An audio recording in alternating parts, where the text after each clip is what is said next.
O lado bom de errar é que a gente pode aprender com esses erros para não repetir. E nós podemos aprender com os nossos próprios erros ou com os erros de quem já passou, já trilhou esse caminho antes da gente. Esse é o canal Ser Sustentável, eu sou a Vivi e no vídeo de hoje a gente vai trazer os 10 erros mais cometidos aí por horteiros e horteiras, nem sempre principiantes, às vezes mesmo quem já tem experiência acaba errando a mão. Então a gente vai passar essa listinha para que você esteja atento e não cometa esses mesmos erros aí na sua horta e no cuidado das suas plantinhas. E o erro número 1, aquele que talvez seja o mais devastador e que certamente é o que é cometido pelo maior número de jardineiros, é não dar sol suficiente às suas plantas. As plantas precisam de muito sol para poder fazer a fotossíntese, que é o que permite ela aproveitar os nutrientes que as suas raízes estão jogando, e ela precisa da luz do sol para isso. Para que a gente não incorra nesse erro, é até bem simples. A gente precisa observar a posição dos nossos canteiros e das linhas de vasos também, mas principalmente dos canteiros porque eles são mais fixos, definitivos, né? Então os canteiros precisam estar orientados no sentido norte-sul. E isso por quê? Porque o sol, ele sempre corre, vai ter alguma inclinação, né, dependendo do inverno ou do verão, mas ele sempre corre de leste para oeste. Então se o canteiro está norte-sul e o sol corre de leste a oeste, ele vai passar ao longo do dia e vai distribuir sol por todos os lados das plantas que estiverem ali nesse canteiro. Outro fator importante para considerar é a presença de árvores, muro, construções altas, que podem não ser no seu quintal, mas de algum vizinho, e que atingem gerando sombra no seu quintal em certos períodos do dia ou do ano. Isso não quer dizer que em alguns momentos do ano, principalmente no calor forte do verão, você não precise fazer o uso de instrumentos como o sombrite, por exemplo, que vai filtrar um percentual da luz do sol e deixar chegar nas plantas só o que elas realmente necessitam. Isso, bem importante frisar, não é sombra total, é uma sombra parcial e controlada que você vai dar aonde for necessário e para os tipos de plantas que necessitam disso para não queimar com o calor do sol. O erro número 2 é fornecer regas muito irregulares para suas plantas. Então, digamos, um dia você rega bem, passa um dia, passa 2, lá no terceiro dia você vai lembrar de regar de novo. Isso está errado. As plantas precisam ter uma rega regular, constante, porque senão ela entra no chamado estresse hídrico e ela não se desenvolve direito. E aqui eu já vou deixar para vocês uma dica bônus relacionada à rega.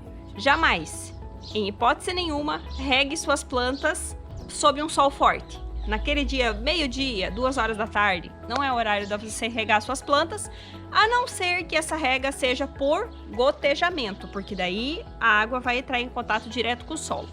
É importante não regar na hora do sol forte, porque senão a gotícula de água que ficar sobre a folha, ela vai ter o efeito de uma lente, que vai aumentar o calor do sol em contato direto com essa folha e vai queimar a folha. Às vezes você vê lá as folhas todas cheias de manchinhas assim, queimadas. Pode ser isso, pode ser a rega que aconteceu num momento inapropriado. Isso, inclusive, pode acontecer com uma chuva que acontece nesse horário de sol forte, de tarde, né? E vem o sol forte em cima. Também pode ocasionar aí de queimar as folhas. E o erro número 3 é plantar na época errada. Você tá lá, feliz da vida, selecionando suas sementes para escolher qual plantar, e você apenas olha, eu quero comer isso daqui, eu quero plantar isso, mas esquece de olhar atrás para ver se está na época certa de plantar. Esse erro pode estragar totalmente a sua plantação, porque se for uma planta que necessita de frio e você plantar no verão, ela não vai crescer, ela vai germinar provavelmente, mas não vai se desenvolver, não vai ficar bonita. Mesma coisa ao contrário, se você plantar no inverno uma planta que precisa de calor, ela também não vai se desenvolver e você vai ficar achando que você não leva jeito, que jardinagem ou, enfim, horticultura não é para você, e não é nada disso. É só questão de seguir os passos corretos. E para ajudar você a não cometer esse erro específico, a gente já tem aqui no canal toda uma playlist com os calendários de cultivo, que tem inclusive o calendário para você baixar em PDF e poder deixar impresso ali na sua pastinha de horta para não ter erro na hora de você semear. E o erro número 4 é não preparar a terra antes de plantar. Independente do formato que você escolha usar para fazer a preparação do solo, aqui, por exemplo, a gente usa um formato que envolve não cavar, certo? De propósito, nós apenas soltamos a terra. Mas isso é necessário soltar a terra, é necessário fazer uma correção de pH e é necessário acertar a mão também na adubação, que faz parte aqui da preparação da terra. Então você não pode adubar demais, você não pode adubar de menos. É interessante você pesquisar antes qual a quantidade certa de adubo para cada cultura que você vai colocar ali, né? E olhar para sua terra, entender se ela é muito argilosa, significa que você precisa pôr mais matéria orgânica. Se a sua terra tem muita areia, muito arenosa, também significa que você precisa pôr mais matéria orgânica. Então, agregar matéria orgânica no solo, geralmente não tem erro. A maioria dos solos precisam dessa matéria orgânica para poder ficar soltinhos e não compactar. E o erro número 5 é não usar cobertura seca sobre o solo. Essa cobertura aqui vai proteger o teu solo para que ele não seja desidratado, queimado pelo sol, e vai permitir que os micro-organismos do solo, que são responsáveis pela fertilidade do solo, que são aqueles que vão processar os adubos que você colocou e liberar os nutrientes para as plantas, possam viver aqui. Se você tiver um solo totalmente descoberto, um solo que está sendo queimado pelo sol o tempo todo e ressecado, não tem micro-organismos que vão poder viver ali. E, consequentemente, as suas plantas não vão receber adubação na dose que elas precisam. E o erro número 6 é não fornecer a estrutura certa para cada tipo de planta. Nem toda planta pode simplesmente crescer pelo chão. Algumas precisam ser tutoradas. E você precisa fornecer essa estrutura para elas, porque senão você não vai conseguir colher os frutos. Eles vão acabar se perdendo, apodrecendo, se eles estiverem em contato com o solo. Algumas plantas são pendentes e precisam de uma estrutura como essa, um tipo de parreira, como é o caso aqui do quiabo de metro, das uvas.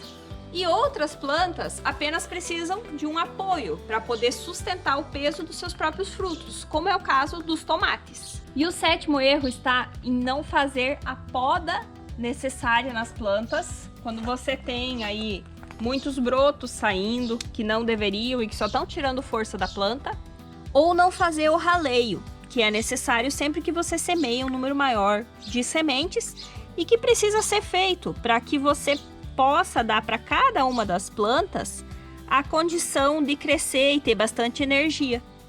Não precisa ralhar todas de uma vez, a gente ralhou um pouco e pode deixar agora elas se desenvolverem mais para a gente ver qual dessas 4 vai ser a planta que vai se desenvolver melhor, e aí sim a gente deixa só aquela que se saiu melhor do que as demais. E o 8º erro foi o que a gente cometeu aqui nesse canteiro, que consiste em plantar juntas variedades de plantas que precisam de condições diferentes.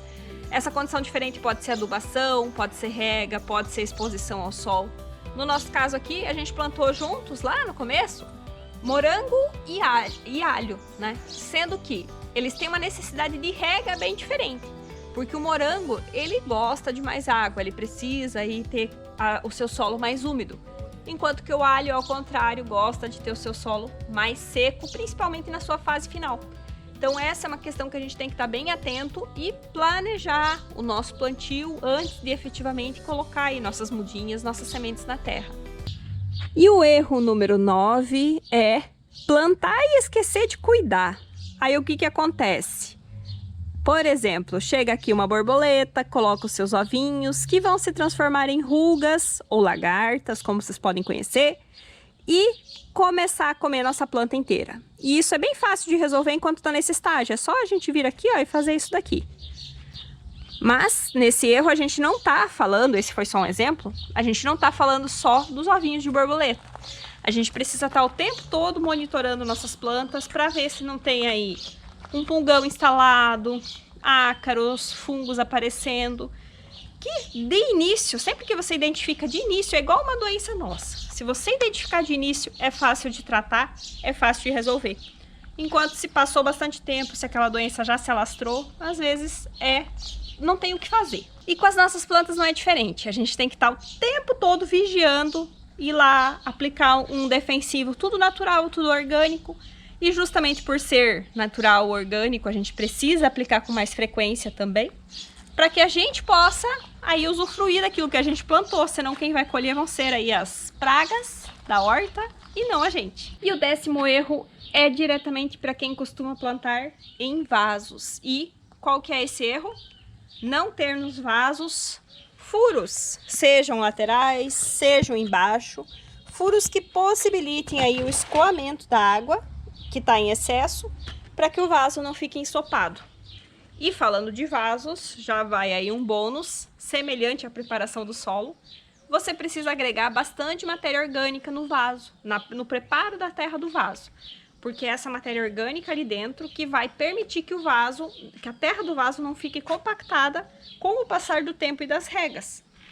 Muitas pessoas também colocam areia. A areia costuma sair e ir embora com a rega, ou descer para o fundo do vaso. Então é melhor você misturar grama seca, né? Ou essas fibras de coco, certo? Você pode misturar no meio ali na hora do preparo da terra, ou mesmo colocar um substrato à base de pinos misturado também, que vai ajudar muito a não compactar o teu vaso. Outro tipo de substrato que é ótimo para isso, para não compactar, são aqueles substratos vendidos para cactos e suculentas. Você só mistura neles um adubo, como humus de minhoca, esterco, que você for usar, e tá pronto para você plantar. E não vai compactar de jeito nenhum esse substrato. Lembrando que nos vasos também é preciso usar cobertura seca sobre o solo. E aí, qual desses erros você já cometeu aí na sua horta? Escreve pra gente aqui nos comentários. A partir dos comentários de vocês é justamente que a gente teve a ideia de fazer esse vídeo por conta das perguntas que a gente vem recebendo e percebendo aí as inúmeras dúvidas e justamente erros que o pessoal vem cometendo e às vezes, não tá dando certo a minha planta, por isso, por aquilo. Então a gente resolveu fazer esse vídeo. Eu espero que seja útil para vocês. Se vocês têm alguma dúvida a mais, tem alguma coisa não dando certo também, deixa nos comentários, que aquelas questões que aparecerem mais vezes aí a gente transforma novamente em um vídeo que possa ajudar aí a todos, porque nossa comunidade consiste nisso. O erro de um ajuda os demais. E por falar em comunidade, nós temos um grupo no Facebook, eu vou deixar o link aqui na descrição para vocês. É o grupo que vocês pedem para participar, entram no grupo e lá vocês podem mandar fotos da horta de vocês. As pessoas que já estão lá, né, os amigos que já estão lá também, compartilham as suas experiências e vai um ajudando ao outro, porque essa é uma das melhores formas de aprender. A gente não precisa esperar aprender com os nossos erros, a gente pode sim aprender com os erros dos nossos amigos, dos nossos pais, dos nossos vizinhos, tá certo? Espero que esse vídeo tenha sido útil. Se você gostou, deixa o like, não se esqueça de se inscrever no canal e a gente se encontra aqui no nosso próximo vídeo. Tchau, tchau!